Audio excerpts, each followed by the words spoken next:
What is collision, अगर define करना हो कि what is collision.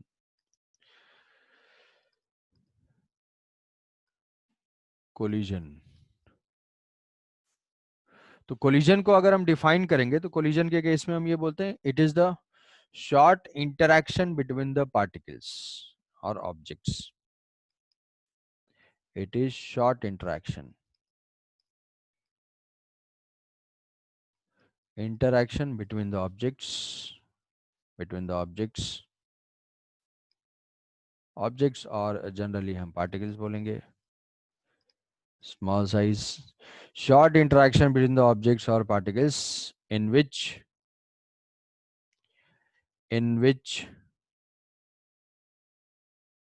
momentum of at least one particle must change, in which momentum of one particle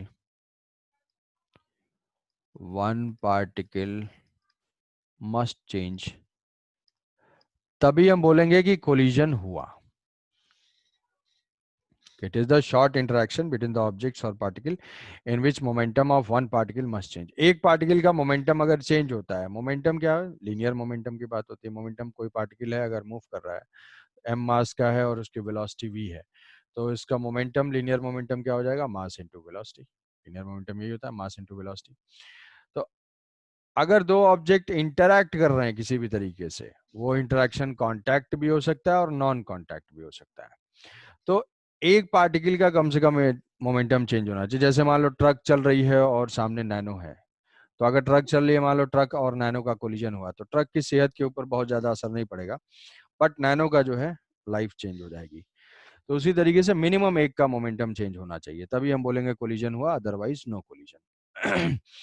तो collision जो है वो, collision can be contact collision और नॉन कॉन्टैक्ट। क्या नॉन कॉन्टैक्ट कोलिजन भी हो सकता है? बिल्कुल हो सकता है। It can be contact collision, it can be contact, जो कि हम पढ़ेंगे, और नॉन कॉन्टैक्ट। नॉन कॉन्टैक्ट मतलब किसी डिस्टेंस से ही, जैसे फॉर एग्जांपल कि कोई चार्जेस अगर हैं, कि चार्जेस यहाँ पे प्लेस्ड हैं और इनफाइनाइट से ये मान लो पॉजिटिव चार्ज है, और उस पॉजिटिव चार्ज से, इनफाइनाइट से कोई चार्ज आ रहा है, तो जैसे ही वो फील्ड में आएगा वो क्या करेगा, इसको रिपेल करना स्टार्ट करेगा। तो ये रिपल्शन स्टार्ट होगा, तो क्या इनका कोई फिजिकल कांटेक्ट हुआ? फिजिकल कांटेक्ट नो नहीं सर। हुआ, फिर भी जो है इसका मोशन स्टार्ट हो जाएगा, इसका मोमेंटम चेंज हो जाएगा, तो ये इसको बोलेंगे नॉन कांटेक्ट टाइप का कोलिजन। तो नेक्स्ट पॉइंट है कि कोलिजन होने के लिए कांटेक्ट में आना कोई जरूरी नहीं है। कोलिजन में बी ऑफ कांटेक्ट और नॉन कांटेक्ट। तो हमें जो पढ़ना है वो कांटेक्ट टाइप का ही कोलिजन पढ़ेंगे, नॉन कांटेक्ट टाइप का जो है वो 12th में डिस्कस करेंगे। अब इसके बाद हम इसके टाइप्स में डिवाइड करते हैं। Types, types. तो टाइप्स जो है, टाइप्स का हमारा जो किसी भी ऑब्जेक्ट को कैटेगराइज करने के लिए हमारा कुछ ना कुछ बेसिस होता है। जैसे बताया हुआ है पहले भी कि जैसे फिजिकल क्वांटिटीज को हम डिवाइड करते हैं फंडामेंटल क्वांटिटीज और डेराइव्ड क्वांटिटीज, सप्लीमेंट्री क्वांटिटीज, वही फिजिकल क्वांटिटीज को डिवाइड करते हैं स्केलर वेक्टर। मतलब मैग्नीट्यूड डायरेक्शन बेसिस लेते हैं तो कुछ अलग ग्रुप मिलता है, और अगर उसके जो है यूनिट्स को देखते हैं या उनके डेराइव क्वांटिटीज के नेचर को देखते हैं तो अलग टाइप का ग्रुप मिलता है। तो क्वांटिटीज तो सेम है, बट बेसिस अलग करने से हमें डिफरेंट डिफरेंट ग्रुप मिलेगा। कोई क्लासरूम है, क्लासरूम में फिजिक्स के मार्क्स पे अलग ग्रुप मिलेगा, केमिस्ट्री पे अलग ग्रुप। उसी टाइप से कोलिजन को अगर हम डिवाइड करते हैं तो मेनली दो बेसिस लेते हैं। एक बेसिस जो होता है वो होता है एनर्जी का बेसिस। एनर्जी का बेसिस, एनर्जी का मतलब है कि एनर्जी लॉस हुआ, एनर्जी कंजर्व रही, क्या हुआ क्या नहीं हुआ। तो अगर एनर्जी बेसिस लेते हैं तो उस एनर्जी में जो कोलिजन होता है उसको बोलते हैं, उसके जो टाइप्स मिलते हैं वो होता है इलास्टिक कोलिजन। इलास्टिक कोलिजन के लिए जो ई की वैल्यू होती है 1। ई क्या है, ई देखेंगे अभी, अभी बस एज इट इज मान लेना है कि ई की वैल्यू 1 होती है। ई अभी फॉर्मूला क्या होता है लिखेंगे। Elastic, inelastic, inelastic collision, inelastic collision के लिए ई की वैल्यू ग्रेटर देन 0 और लेस देन 1 होती है। और फिर एक होता है परफेक्टली, परफेक्टली और कंप्लीटली इनइलास्टिक। तो इसकी वैल्यू होती है ई की वैल्यू 0। तो एनर्जी के बेसिस पे हमारे जो है 3 टाइप के कोलिजन होते हैं, इलास्टिक, इनइलास्टिक और परफेक्टली इनइलास्टिक। और दूसरा बेसिस होता है हमारा line of motion and line of impact. अब ये क्या होता है, line of motion and line of impact? Line of motion वो डायरेक्शन होती है जिसके अलोंग कोई भी ऑब्जेक्ट मूव करता है, जैसे फॉर एग्जांपल तो इस लाइन ऑफ मोशन और इसके बेसिस पे होता है हमारा हेड ऑन कोलिजन और one dimensional collision. Head on, इसी को बोलते हैं वन डायमेंशनल कोलिजन। और दूसरा जो होता है वो होता है ऑब्लिक कोलिजन। ये हो जाता है ऑब्लिक कोलिजन। और टू डायमेंशनल। अब ये लाइन ऑफ मोशन और लाइन ऑफ इम्पैक्ट क्या है? जैसे मान लो कि दो पार्टिकल जो है वो मूव कर रहे हैं इस डायरेक्शन में, दो पार्टिकल मूव कर रहे हैं। तो इस पार्टिकल का सेंटर जिस डायरेक्शन में मूव कर रहा है वो है लाइन ऑफ मोशन। सेंटर जो है वो मूव कर रहा है जिस डायरेक्शन में, वो है उसका लाइन ऑफ मोशन। तो यहाँ पे जो है, ये जो है ऐसे है, ये है इस पार्टिकल का लाइन ऑफ मोशन। दोनों एक दूसरे के साइड आ रहे हैं, तो दोनों का जो है लाइन ऑफ मोशन सेम है। व्हाट इज लाइन ऑफ, तो ऐसे बोल सकते हैं कि लाइन ऑफ मोशन है ये, LOM, लॉज ऑफ मोशन नहीं है अभी, लाइन ऑफ मोशन। ये है लाइन ऑफ मोशन। इसको बोलेंगे direction of motion of the particle. दूसरा लाइन ऑफ इम्पैक्ट। तो लाइन ऑफ इम्पैक्ट क्या होता है कि जिस लाइन के अलोंग फोर्सेस एक्ट करेंगे। मतलब क्या हुआ कि जैसे मान लो कि ऐसा हुआ और ऐसा कोई पार्टिकल आ रहा है, तो अब अगर ये दो पार्टिकल्स टकराएंगे तो इनके बीच में एक कांटेक्ट फोर्स होगा। कांटेक्ट फोर्स किस डायरेक्शन में होता है? कांटेक्ट फोर्स नॉर्मल डायरेक्शन में होगा। कौन सा नॉर्मल? सरफेस का जो कांटेक्ट सरफेस है उसके परपेंडिकुलर डायरेक्शन में ये दोनों ऑब्जेक्ट्स एक दूसरे के ऊपर फोर्स अप्लाई करेंगे, ऐसे रिएक्शन फोर्स टाइप का एक्ट करेगा। जैसे जैसे हमारा नॉर्मल फोर्स होता है किसी सरफेस पे प्लेस्ड है तो परपेंडिकुलर डायरेक्शन में, सेम यहाँ पे भी है। तो लाइन ऑफ इम्पैक्ट मतलब जिस लाइन के लॉन्ग झटका जो है महसूस होगा या फोर्सेस एक्ट करेंगे उनको बोलेंगे लाइन ऑफ इम्पैक्ट। और यहाँ पे लाइन ऑफ मोशन ऐसे ऐसे है, मान लो ये जो है ऐसे जा रहा था, जैसे कैरम बोर्ड की जो है स्ट्राइकर जब जाता है इस टाइप का मोशन हो सकता है। कॉइन्स, अगर टेबल पे कॉइन्स रखो तो हेड ऑन टाइप का हो सकता है, ऑब्लिक टाइप का हो सकता है। तो line of impact is common normal.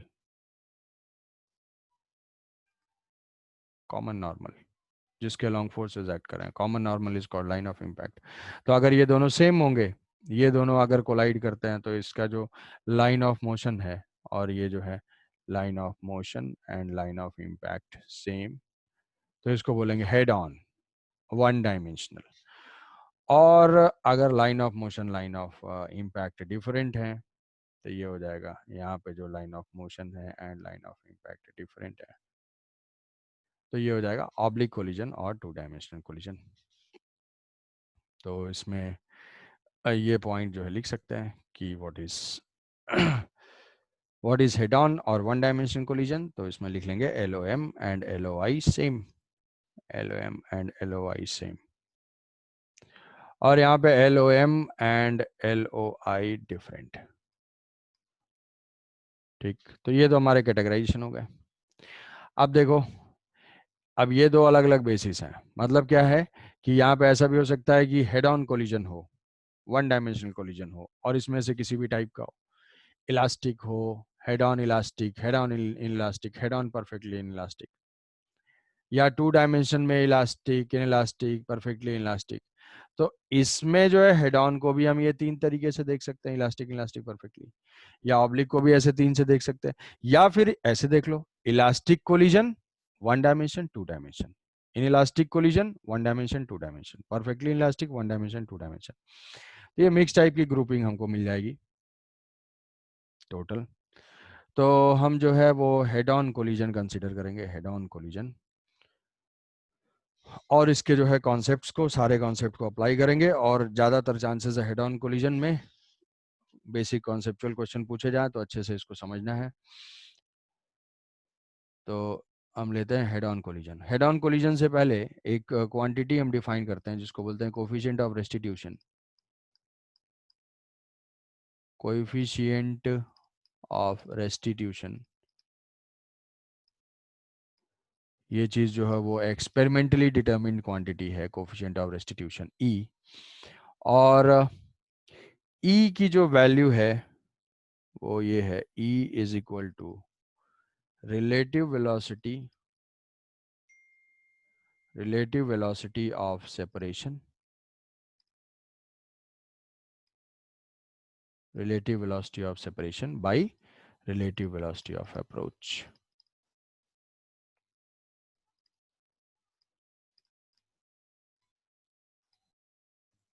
Relative velocity of separation by relative velocity of approach collision के केस में। जैसे मान लो कि ये इसको लिख लेंगे, ऐसे लिख लो बस, velocity of separation, relative velocity of separation SEP divided by velocity of approach, इसे हम कोफिशिएंट ऑफ रेस्टिट्यूशन फाइंड करते हैं। Coefficient of restitution velocity of separation by velocity of approach. अब इस ये बाय डेफिनेशन है, अब इसको अप्लाई करेंगे इसमें हेड ऑन में। तो हमने कंसीडर करना है कि हेड ऑन कोलिजन, दो पार्टिकल हैं, ये इनके बीच में जो है हेड ऑन कोलिजन है। Sir coefficient of restitution dimensionless quantity है। डायमेंशनलेस क्वांटिटी हो जाएगी, वेलोसिटी का रेशियो है। यस।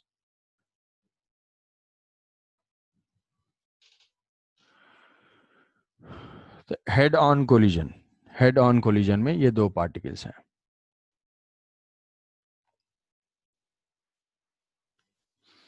इसका मास जो है वो m1 है और ये है m2, और ये मूव कर रहा है u1 से, ये मूव कर रहा है u2 से। अब नेक्स्ट स्टेज पे क्या हुआ कि ये दोनों का जस्ट, अब यहाँ पे अगर कोलिजन होना है तो कौन सी स्पीड ज़्यादा होगी? u1 ज़्यादा होगी तो आगे U2. आगे निकल जाएगा। क्या कोलिजन हो, u2 is should be more than u1। तो अभी जस्ट कांटेक्ट होना स्टार्ट हुआ,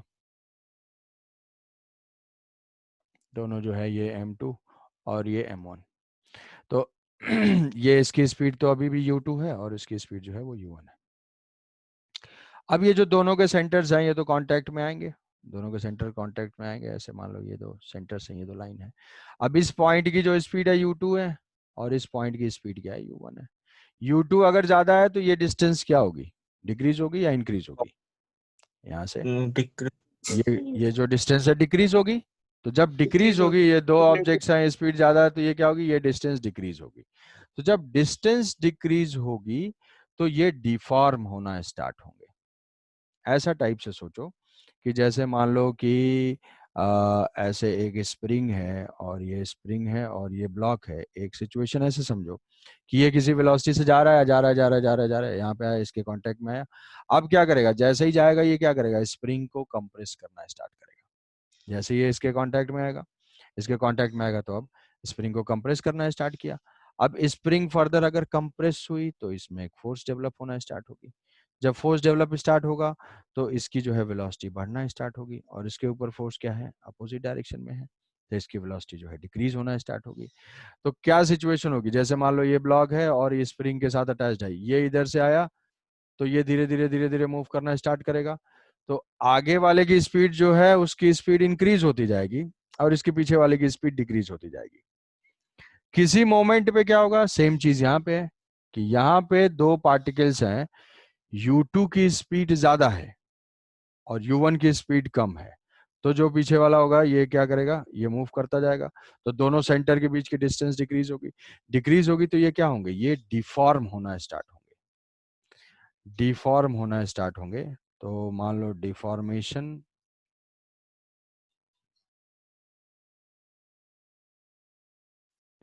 डिफॉर्म होना स्टार्ट होंगे। तो जब डिफॉर्मेशन का प्रोसेस होगा, जब बिल्कुल मैक्सिमम डिफॉर्मेशन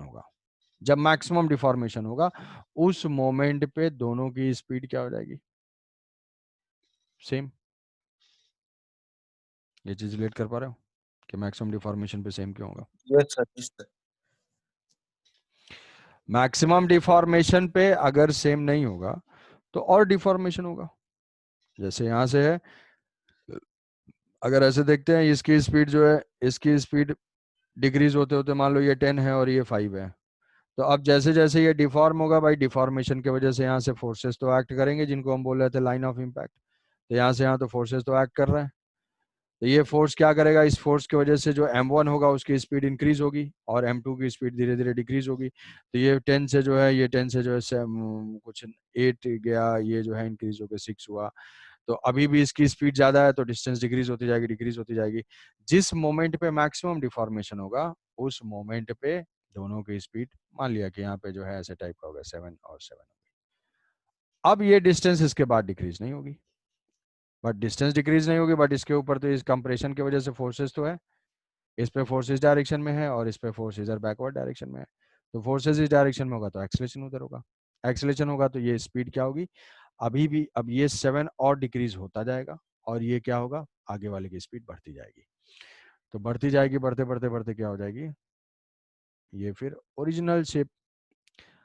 अब ये सोचो यहां तक हुआ, दोनों थे, कांटेक्ट में आए, डिफॉर्मेशन स्टार्ट हुआ, मैक्सिमम डिफॉर्मेशन के पहुंचे। अब उसके बाद क्या हो रहा है, दोनों सेपरेट हो रहे हैं और वो रीफॉर्म हो रहा है, रीफॉर्म, दोबारा फॉर्म हो रहा है। तो जब रीफॉर्मेशन चल रहा है तो क्या ये जो डिफॉर्मेशन है ये मटेरियल की प्रॉपर्टी होगी कि वो अपने ओरिजिनल शेप में आएगा या नहीं आएगा? जैसे मान लो कोई यस सर। कोई यस कैनवा सर। कोई भी कैनवस की बॉल लो, कैनवस की बॉल अगर फ्लोर पे आएगी तो वो तो डिफॉर्म होगी, डिफॉर्म होने के बाद वो जब रिबाउंड करेगा तो वो ओरिजिनल शेप को अक्वायर कर लेगा। बट अगर वही कोई हाँ यस सर। सर। कोई क्ले का बॉल लो, क्ले का बॉल नीचे आके गिरता है तो वो वहीं चिपक जाएगा, तो वो डिफॉर्म हो गया, तो डिफॉर्म हो गया। तो अब इस स्टेप के बाद वो मटेरियल की प्रॉपर्टी होगी कि वो इलास्टिक टाइप का मटेरियल है या इन इलास्टिक टाइप का है, तो वो रीगेन करेगा अपने ओरिजिनल शेप को या नहीं करेगा।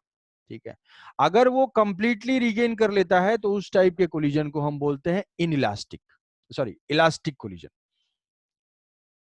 कनेक्शन चला गया होगा। Yes sir. हेलो, कौन सा यस सुनाई दे रही सर? अगर अगर हाँ सर। कंप्लीटली रीगेन कर ले रहा है तो वो क्या हो जाएगा, इलास्टिक। मतलब जितना डिफॉर्म किया उतना वापस पहुंच गया, ओरिजिनल शेप एंड साइज में पहुंच गया, तो उस टाइप के कोलिजन को बोलते हैं इलास्टिक कोलिजन। अगर बिल्कुल रिकवर नहीं किया, बिल्कुल रिकवर नहीं किया, जब डिफॉर्म हो गया तो जो डिफॉर्मेशन हो गया वो हो ही गया, तो उसको बोलेंगे परफेक्टली इनइलास्टिक कोलिजन। और पार्शियली अगर रिकवर किया है तो उसको बोलेंगे इनइलास्टिक कोलिजन। तो यहाँ से क्या होगा, यहाँ से ये चीज हो जाएगी, इसकी स्पीड जो है v1 हो जाएगी, स्पीड जो है v2 हो जाएगी, और इसके बाद क्या हो जाएंगे, ये दोनों सेपरेट हो जाएंगे, m2 और m1। तो अब ऑब्वियसली क्या होगा, ये कोलिजन कंप्लीट हो गया है, तो कंप्लीट कोलिजन के वजह से, कंप्लीट कोलिजन के बाद, कंप्लीट कोलिजन देखो कॉन्सेप्चुअल पार्ट बस इसमें इतना ही है, ये समझ जाओगे तो क्वेश्चन इसी टाइप के होंगे कि मैक्सिमम लॉस किस टाइप के कोलिजन में होता है, मैक्सिमम लॉस किस केस के कोलिजन में होगा, तो वो किस में होगा, परफेक्टली इनइलास्टिक में। परफेक्टली इनइलास्टिक में तो जो डिफॉर्मेशन हो गया वो रीगेन होगा ही नहीं होगा, तो रीगेन नहीं होगा नहीं तो क्या होगा। होगा, तो जो नहीं। भाई टोटल तो जो रीगेन नहीं हो पाया, रीगेन नहीं हो पाया तो वो लॉस हो गया, वो तो इसी में चला गया। Yes sir. और यस कंप्लीटली सर। रीगेन हो रहा है, कंप्लीटली रीगेन किस में हो रहा है, कंप्लीटली इलास्टिक। इलास्टिक में हो रहा है। तो हमारा इलास्टिक। तो ये जो है बिफोर कोलिजन है, ये बिफोर कोलिजन है, और ये जो है हमारा ड्यूरिंग कोलिजन है, ये जो है टोटल ड्यूरिंग कोलिजन है, ड्यूरिंग कोलिजन है। और इस ड्यूरिंग में भी दो स्टेजेस हैं, डिफॉर्मेशन एंड रिफॉर्मेशन। यहां से यहां तक जो है वो डिफॉर्मेशन है, यहां से यहां तक डिफॉर्मेशन है, और ये क्या है, ये रिफॉर्मेशन है। तो मान लो ऐसे समझो कि अगर टोटल हमारे पास इनिशियली जो है 100 जूल है, तो 100 जूल के बाद अभी यहाँ पे भी 100 जूल है। हाँ सर। अब उस 100 जूल में से कुछ क्या हुआ, मान लिया कि 60 जूल जो है वो काइनेटिक एनर्जी में ही है और 40 जूल किधर चला गया, डिफॉर्मेशन में। क्योंकि डिफॉर्मेशन कैसा होगा, डिफॉर्मेशन पोटेंशियल एनर्जी उसको बोलेंगे। वो तो डिफॉर्म है, जैसे स्प्रिंग डिफॉर्म होता है, तो वैसे ही हमारे जो इस ऑब्जेक्ट के मॉलिक्यूल्स हैं उनके बीच में जो फोर्सेज हैं वो भी उसी स्प्रिंग टाइप से बिहेव कर रहे हैं। तो अगर वो डिफॉर्म होगा तो वो क्या होगा, वो डिफॉर्मेशन पोटेंशियल एनर्जी के फॉर्म में स्टोर होगा। तो ये 40 जूल जो है वो कहाँ चला गया, डिफॉर्मेशन पोटेंशियल एनर्जी में। अब ये 40 जूल ये वापस करेगा या नहीं करेगा वो इसकी प्रॉपर्टी है, ठीक है। उधार ले लिया, पता चला वापस ही नहीं किया। तो अब यहाँ क्या होगा, अगर परफेक्टली इनइलास्टिक है, कंप्लीटली इनइलास्टिक, तो उसमें जो गया सो गया, एक बार जो हो गया वो वापस नहीं होता है।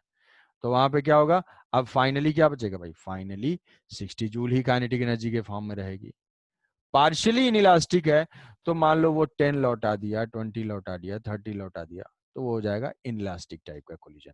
तो अगर मान लो इसने 20 रिटर्न कर दिया तो 80 जूल काइनेटिक एनर्जी में और 20 जूल डिफॉर्मेशन पोटेंशियल एनर्जी में चला गया। तो यहाँ पे हमारा 20 जूल लॉस हो गया, 80 जूल ही सिर्फ मिल पाया। टोटल का टोटल रिटर्न कर दिया तो उसको बोलेंगे कंप्लीटली इनइलास्टिक। तो maximum energy loss in which type of collision, Inelastic, perfectly. Inelastic. Perfectly inelastic. Maximum energy loss हो जाएगा परफेक्टली Inelastic. इनइलास्टिक में। इनइलास्टिक मिनिमम लॉस और नो लॉस, मिनिमम लॉस जो है वो इलास्टिक में, Elastic. इलास्टिक कोलिजन में है, ठीक है।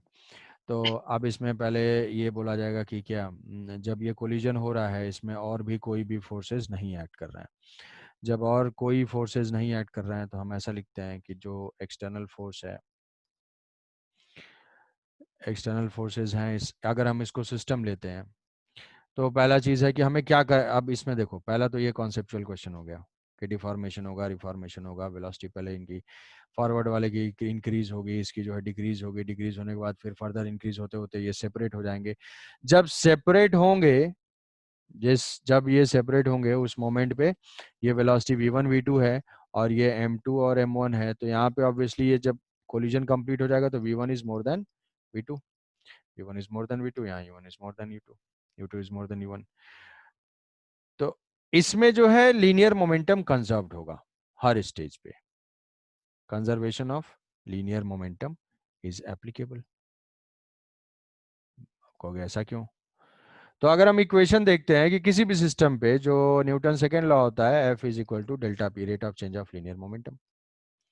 Rate of change of linear momentum होता है तो इसमें अगर F जीरो है किसी सिस्टम के ऊपर, इफ F एक्सटर्नल या F एक्टिंग इज जीरो, तो F अगर जीरो है तो इसका मतलब हम क्या बोलेंगे, delta P zero. Delta P का मतलब मोमेंटम में चेंज जीरो है, मतलब initial momentum is equal to final momentum. तो उसको बोलेंगे लीनियर मोमेंटम कंजर्व्ड है। कब? जब किसी भी सिस्टम के ऊपर एक्सटर्नल फोर्स जीरो है। तो यहाँ पे कोई पूछेगा कि भाई यहाँ कैसे ये चीज होल्ड कर रही है, तो यहाँ पे अगर हम पार्टिकल, किसी एक पार्टिकल को कंसीडर करते हैं, क्या उसके ऊपर total before, during and after में कोई भी फोर्स नहीं एक्ट कर रहा है? एक्ट तो कर रहा है। कौन सा? इधर तो बिफोर में कोई फोर्स नहीं है, कोई फोर्स नहीं है, कांस्टेंट स्पीड से मूव कर रहा है। आफ्टर में भी कोई फोर्स नहीं, बट ड्यूरिंग में क्या कर रहा है, फोर्सेस एक्ट कर रहे हैं। तो जब ड्यूरिंग में फोर्स एक्ट कर रहा है तो क्या इंडिविजुअल पार्टिकल का मोमेंटम कंजर्व्ड है? मोमेंटम नहीं कंजर्व्ड है। यहाँ देखो m2 इंटू u2 ज्यादा था, अब बाद में तो ये v1 कम है, तो m1 v1 क्या होगी, m1 v1 की वैल्यू से कम हाँ होगी। सर। मतलब ये m2 मोमेंटम लूज किया और m1 मोमेंटम गेन किया। m2 जो है Gain. वो मोमेंटम Yes. लूज Yes, किया क्योंकि उसकी स्पीड डिक्रीज हो रही है। भाई जब कोलिजन हो रहा है तो उसके ऊपर पीछे फोर्स बैकवर्ड एक्ट कर रहा है, और m1 जो आगे है वो मोमेंटम गेन कर रहा है, वो कोलिजन होने की वजह से बढ़ जा रहा है। तो पहला पूछा जाएगा कि conservation of linear momentum is applicable. Yes, conservation of linear momentum यहाँ पे हम अप्लाई कर सकते हैं, हाँ वैलिड। क्यों? क्योंकि F एक्सटर्नल, इसके ऊपर कोई भी एक्सटर्नल फोर्स नहीं एक्ट कर रहा है, वो जीरो है। अच्छा कहोगे कि ये जो मोमेंटली जो फोर्सेज हैं, जो अगर हम m1 को कंसीडर करते हैं तो उस पर फोर्स जीरो नहीं है, m2 को कंसीडर करते हैं तो उस पर फोर्स जीरो नहीं है, बट हमारा कंप्लीट सिस्टम दोनों को अगर कंसीडर करते हैं तो जो रिएक्शन में, जो कोलिजन में फोर्सेज एक्ट कर रहे हैं वो क्या है, वो इंटरनल है। तो इंटरनल फोर्सेज हैं तो जितना इंटरनल फोर्सेज का रिजल्टेंट जीरो हो जाएगा। तो हम बोलेंगे zero. कि लीनियर मोमेंटम कंजर्व्ड है। लीनियर मोमेंटम क्यों कंजर्व्ड है? क्योंकि एक्सटर्नल फोर्स जीरो है, ठीक है, ये रीजन है। किसके ऊपर एक्सटर्नल फोर्स जीरो है? सिस्टम के ऊपर। कौन सा सिस्टम? जो हमारा सिस्टम है that system is m1 plus m2 का मोमेंटम कंजर्व्ड है। सिस्टम हमारा है। क्या सिस्टम ऑल स्टेजेस पे कंजर्व्ड है? सिस्टम जो है ऑल स्टेजेस पे कंजर्व्ड है, तो yes, conservation of linear momentum is valid eight all stages, क्योंकि हमेशा ही तो F0 है। इलास्टिक कोलिजन के लिए ही होगा ना? नहीं, सबके लिए इलास्टिक कोलिजन है। हम तो लीनियर मोमेंटम कंजर्वेशन के लिए फोर्स के बारे में सोचेंगे। फोर्स तो बाहर से कोई भी फोर्स नहीं एक्ट कर रहा है, जो भी फोर्स एक्ट कर रहा है वो इंटरनल एक्ट कर रहा है। तो इंटरनल फोर्स देखेंगे तो दोनों के ऊपर सेम है, और net force, net internal force का जीरो हो जाए। परफेक्टली नॉन इलास्टिक हो या नॉन इलास्टिक हो, उसमें तो एनर्जी लॉस हो रहा है, तो उसके एनर्जी मतलब एनर्जी तो उससे कोई कुछ एनर्जी नहीं तो होगा। पूछ ही नहीं रहा है ना, कोई एनर्जी तो नहीं पूछा गया। यहाँ लीनियर मोमेंटम के बारे में बस है। लीनियर मोमेंटम के लिए ये कंडीशन है, फोर्स है कि नहीं। अगर सिस्टम के ऊपर F is equal to delta P by delta T, अगर F जीरो है तो डेल्टा पी जीरो है, डेल्टा पी जीरो होगा तो initial is equal to final momentum. तो अगर फोर्स जीरो है तो उसका मोमेंटम कंजर्व होगा। तो अगर दोनों पार्टिकल कोलाइड कर रहे हैं तो आपस में इंटरनल फोर्स है सिर्फ, दोनों को सिस्टम लेंगे वो इंटरनल का सम जीरो हो जाएगा, क्योंकि दोनों पे इक्वल एंड अपोजिट फोर्सेस हैं और बाहर से कोई फोर्स नहीं है। तो इस सिस्टम का मोमेंटम कंजर्व्ड है at all the stages and in any type of collision. ठीक है, तो Yes, sir. ये कोलिजन में ये याद रखोगे sir. कि linear momentum is always conserved. Linear momentum is always conserved in all type of collision and at every stage. Concepts ये हो गया। अब दूसरा, अगर डिफॉर्मेशन नहीं हुआ तो, डिफॉर्मेशन, अगर नहीं होगा तो, रिफॉर्मेशन नहीं होगा तो, ना सर डिफॉर्मेशन, डिफॉर्मेशन अगर नहीं होगा तो मतलब इलास्टिक टाइप का कोलिजन है ऐसा। हाँ सर वो क्या,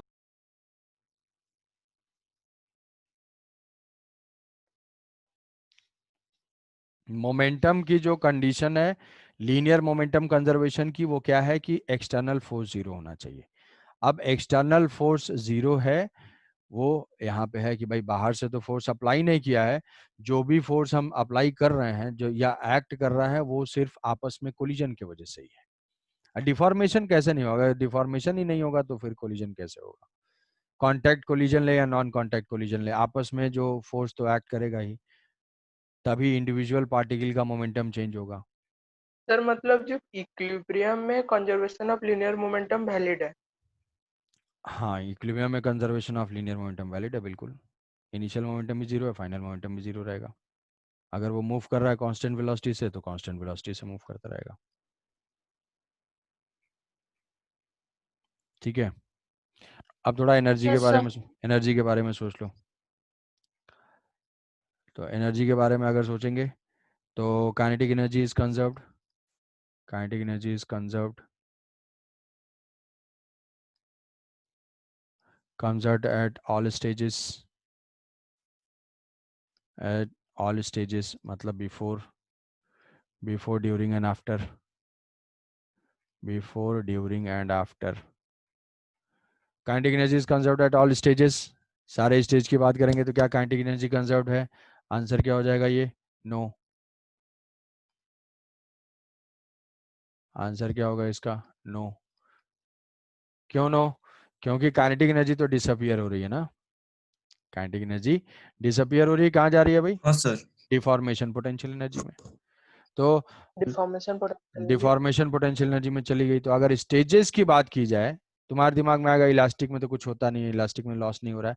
लॉस नहीं हो रहा, बट वहां पे इंटरमीडिएट स्टेज में तो वो गायब हो रहा है, काइनेटिक एनर्जी चेंज होगी, वो डिफॉर्मेशन में जाएगी, फिर इलास्टिक टाइप का है तो वो रिटर्न कर देगा, इनिशियल और फाइनल काइनेटिक एनर्जी सेम होगी, बट यहाँ पे कंजर्व नहीं होगी। तो ये तो नो होगा। Kinetic energy is conserved at all stages, no. Total energy is conserved, Yes, sir. total energy yes sir. is conserved at all Yes, stages, sir. at all Yes, stages। sir. ये जो है ये Yes, चीज sir. है, yes ये Yes, sir. इसका answer हो जाएगा हाँ भाई, ये तो कंजर्व्ड है। अच्छा, kinetic energy is conserved before and after, No. No sir. Kinetic energy is conserved No, sir. Before No, sir. Before and after collision, after collision, in which type of collision? Only in elastic collision. Elastic collision. Yes, sir. Elastic collision में before after kinetic energy same रहेगी। Inelastic में या perfectly inelastic में before after भी same नहीं रहेगी, और during में तो इलास्टिक में भी नहीं रहेगी। ठीक है, but total energy is conserved, yes, total energy is conserved Yes, at sir. All the stages, yes, in all type of collision, yes, कि कुछ काइनेटिक Yes, में sir. है और कुछ डिफॉर्मेशन पोटेंशियल एनर्जी में है, तो टोटल एनर्जी जो है वो कंजर्व्ड होगी यहाँ पे। तो ये हो गए हमारे पॉइंट्स, कॉन्सेप्चुअल कॉन्सेप्चुअल पॉइंट। अब न्यूमेरिकल के लिए जो फॉर्मूलेज हैं उनको डिराइव कर लेंगे। तो ये सारा पॉइंट्स दिमाग में बन जाएगा। मोमेंटम एंड एनर्जी दो चीजें हैं, एनर्जी में है काइनेटिक और total. Momentum is conserved at all the stages because no external force is acting on it. Energy is conserved at all the stages. Kinetic energy is conserved only in elastic collision, and that only before and after the collision. Kinetic energy Collision. is not Yes, sir. conserved at all the stages. It is only conserved before and after, only in elastic collision. तो ये सारे जो points हैं, maximum loss किस में होता है, minimum loss किस में होता है, स्पीड में क्या चेंजेस होंगे, ये सब, तो ये पॉइंट है। अब इक्वेशन लिख लेते हैं। इक्वेशन अगर हम लिखते हैं कि मोमेंटम अगर कंजर्व्ड है, ये फॉर्मूला याद रखोगे तो न्यूमेरिकल के लिए हो जाएगा, अदरवाइज चाहो तो शॉर्ट में भी लिख भी सकते हो, उस टाइम पे हो जाएगा। कंजर्वेशन ऑफ लीनियर मोमेंटम अगर कंजर्व्ड है तो initial momentum is equal to final momentum, यही है। क्यों? क्योंकि एफ एक्सटर्नल इस सिस्टम के ऊपर 0 है। Initial momentum m1u1 plus m2u2, Sir, इस तरफ PF होगा ना? p final, yes, yes. Initial momentum this, final momentum is m1v1 plus m2v2, m1v2। तो पहला इक्वेशन हो गया हमारे पास ये। यहां से हमें फाइंड क्या करना है, फाइंड करना है हमें, मान लो u1 u2 गिवन है, कोलिजन से पहले की वेलोसिटी गिवन है। अब फाइंड करना है हमें v1 एंड v2, कोलिजन के बाद की वेलोसिटी फाइंड करनी है, और बाद वाली जो वेलोसिटी है वो क्या है, वो टू अननोन्स हैं v1 v2। तो पहला इक्वेशन हम ये लेते हैं लीनियर मोमेंटम का, और दूसरा इक्वेशन जो है वो एनर्जी वाला इक्वेशन लेते हैं। तो एनर्जी वाले इक्वेशन से जो शॉर्ट है, शॉर्टकट, वो है हमारा coefficient of restitution. Coefficient of restitution भी एक इक्वेशन देगा, हो जाएगा E इज इक्वल टू। अब इस केस में, इस कोलिजन में जरा रेस्टिट्यूशन कैसे लिखते हैं वो अच्छे से समझ लेना है। वो है velocity of separation, relative velocity of separation, separation by relative velocity of approach. मतलब after collision, after by before, after collision के बाद की वेलोसिटी और पहले की वेलोसिटी हमें देखनी है। तो आफ्टर बाय बिफोर वेलोसिटीज देखनी है। अब सेपरेशन जरा बताओ, आफ्टर में क्या चल रहा है भाई, आफ्टर में ये जो m1 है ये जा रहा है v1 से और ये जा रहा है v2 से, और बिफोर में क्या है, ये u2 से आ रहा था और ये जो है u1 से आ रहा था। रिलेटिव वेलोसिटी ऑफ सेपरेशन, दो वेलोसिटीज पैरेलल डायरेक्शन में है तो रिलेटिव वेलोसिटी के लिए हम क्या करेंगे, डिफरेंस कर देंगे। तो यहाँ पे क्या हो जाएगा, क्या ये बात समझ में आ रही है, v1 माइनस v2 हो जाएगी relative speed. Yes, sir. Yes, sir. Relative velocities हैं, सेम डायरेक्शन में है तो डिफरेंस लेंगे भाई। दो लोग 10 मीटर पर सेकंड से दौड़ रहे हैं तो उनकी रिलेटिव वेलोसिटी क्या हो जाएगी, 0, स्टेशनरी लगेगा। सेम डायरेक्शन में वेलोसिटी सब्ट्रैक्ट, अपोजिट डायरेक्शन में ऐड। यहाँ पे क्या होगी, रिलेटिव स्पीड, यहाँ कौन सा ज्यादा है, सेम डायरेक्शन में हमें डिफरेंस तो लेना है, कौन सा ज्यादा है, यहाँ पे ऑब्वियसली u2 ज्यादा है, तो ये जो हो जाएगा u2 माइनस u1।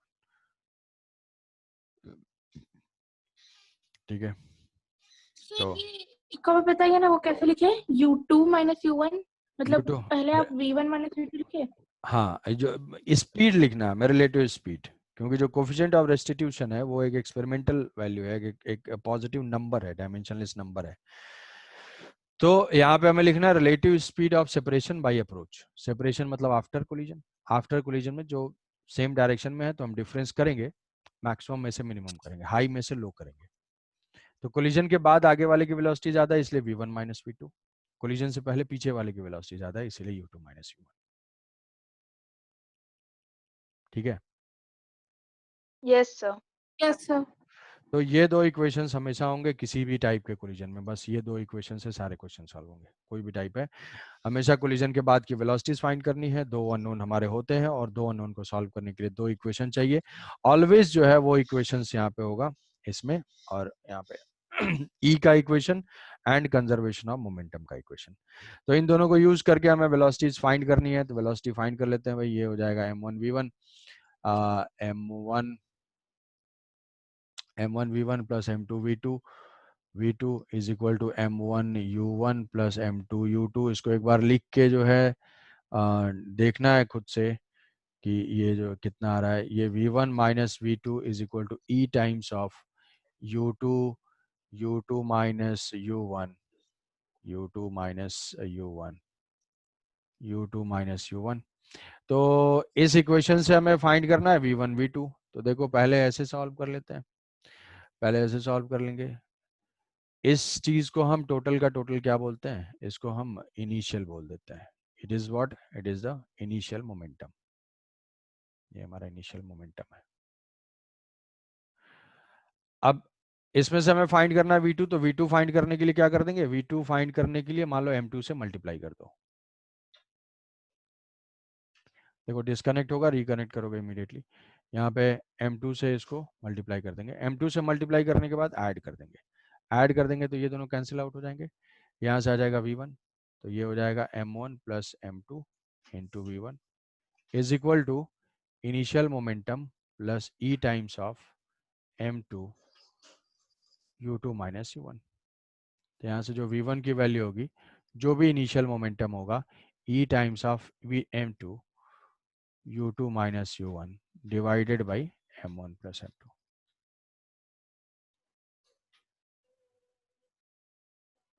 ये हो जाएगी v1 की वैल्यू, v1 की वैल्यू। अब इसको पुट करके फाइंड करेंगे 2 की वैल्यू। 2 की वैल्यू फाइंड करने में देखो जरा क्या चेंज होगा ऊपर वाले इक्वेशन में। ऊपर वाले इक्वेशन में जैसे